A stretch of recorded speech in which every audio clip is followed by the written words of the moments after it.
ایک بزرگ نہر کے کنارے جا رہے تھے۔ ان کو بھوک بھی لگی تھی، مگر فقیر بندے تھے، خرچ کرنے کے لیے ان کے پاس کچھ نہ تھا۔ نہر میں سے ایک سیب دیکھا جو بہتا ہوا جا رہا تھا۔ انہوں نے سیب لیا اور اسے کھا لیا۔ بھوکے بندے کی تو سمجھ بھی کام نہیں کرتی۔ کھانے کے بعد خیال گزرا کہ یہ سیب میرا نہیں تھا، یہ تو کسی اور کا تھا، میں نے بغیر اجازت کے کھا لیا۔ مجھے اس بندے سے یا تو معافی مانگنی ہے یا پھر قیمت ادا کرنی ہے۔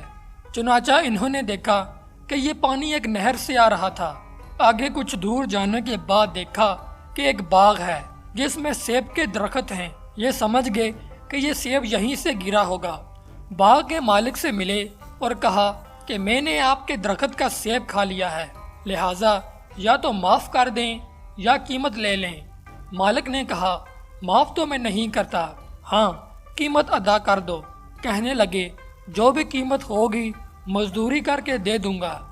اس نے کہا میری ایک بیٹی ہے، گونگی ہے زبان سے، آنکھوں سے اندھی ہے، کانوں سے بہری ہے، پاؤں سے لولی لنگڑی ہے، لہٰذا اس کے ساتھ تم نکاح کرو اور ساری زندگی اس کی خدمت کرو، اس کو خوش رکھو، یہ قیمت دینی پڑے گی۔ فقیر بندہ فکر میں پڑ گیا، مگر دل نے کہا کہ دیکھو یہ مجبوری برداشت کرنا آسان ہے، قیامت کے دن اللہ تعالیٰ کے سامنے ملزم بن کر کھڑا ہونا یہ بڑا مشکل کام ہے۔ آخر کار تیار ہو گیا، نکاح ہوا۔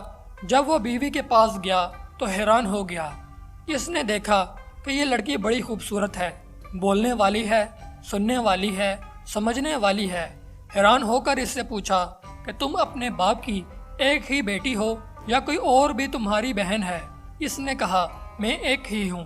خیر رات گزری، اگلے دن سسر سے ملاقات ہوئی۔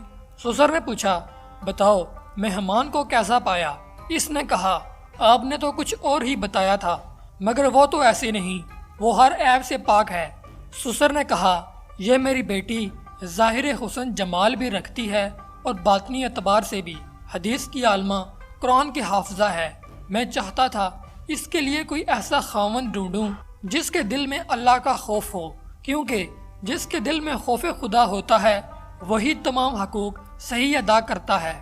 جب تم نے ایک سیب کی وجہ سے معافی مانگی تو میں نے کہا اس کے دل میں خوف خدا ہے، اس لیے میں نے اپنی بیٹی کے لیے تمہیں خاوند کے طور پر تجویز کیا۔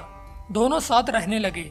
اللہ تعالیٰ نے انہیں بیٹا دیا جس کا نام انہوں نے نعمان رکھا۔ یہ نعمان بڑے ہو کر امام اعظم ابو حنیفہ ہوئے۔